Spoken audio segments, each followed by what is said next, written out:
حامض حلو. هسه راح نجيكم ليش. لأن اسمعوا من الدكتور هيثم الجبوري عضو لجنة النزاهة البرلمانية عن ائتلاف منضم لائتلاف دولة القانون. هسه هذا من عندنا، هم من عندنا. لا عمي هذا من عندكم، هذا من دولة القانون. يعني من يرأسه؟ احنا نرأسه؟ لا عمي هذا الائتلاف يرأسه نور المالكي. نور المالكي كان يشتغل عندنا موظف بالبغدادية. لا عمي نور المالكي كان رئيس وزراء وضيع فلوسنا وولدنا 8 سنين ضيع لنا 1000 مليار وكل شبابنا راحت سنة وشيعة وكرد وعرب وتركمان وأزيدين وصابئة من دائيين. ايش قال دكتور هيثم الجبوري؟ اسمعوا ايش قد احنا مستوردين من شيش التسليح للتلفزيونات للحامض حلو. وزارة التخطيط ووزارة التجارة غير من المفترض عندها بيانات اليوم احنا ايش قد نحتاج اسمنت، ايش قد نحتاج سكر، ايش قد نحتاج شاي، ايش قد نحتاج طماطة، ايش قد نحتاج باذنجان. غير المفروض عندها.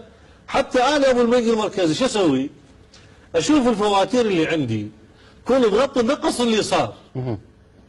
اما انا مثلا الان اذا تحسب حجم السكر اللي داخل العراق على الفواتير، انا حكيتها وعيتها مره ثانيه، دزه وفرات تصير شيره عسل. عجيب. اي والله بداحتك، اذا تشوف حجم الشيش الداخل للعراق يسقف العراق بالفا والزاخو. العراق كله يسقف حتى بعد لا فيضانات ولا تحيره يمينه في بغداد.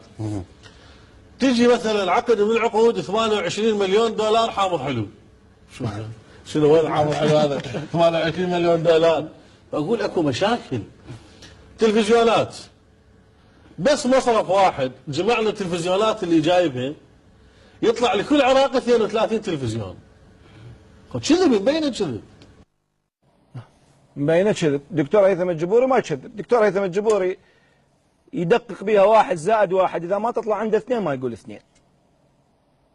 اكاديمي وشاب مرتب. يمكن الملاحظه اللي الشعب شايلها عليه من راح يهوس بالولايه الثالثه كان يفترض ما يسويها. يجوز ورط جواد البولاني واخذه وياه، ولا الرجل ما مقتنع ممكن. هاي الوحيده الخطأ اللي يتحمل هو وزرها.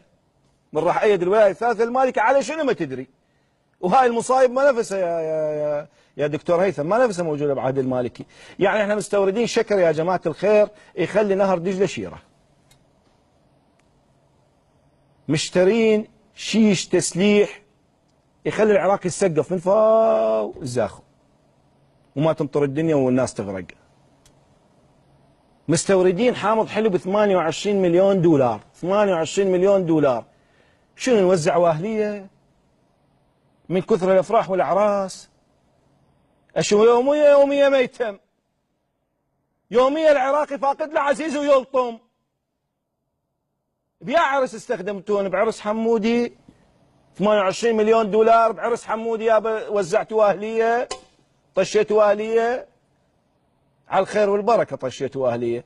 لا احنا نطش لكم اهليه لان التقارير على الجرائم ما كشفتوها ليه هسه، والتقارير اللي انكشفت ضميتوها. وين تقرير سقوط الموصل؟ شو انضم جو العب ما طلع.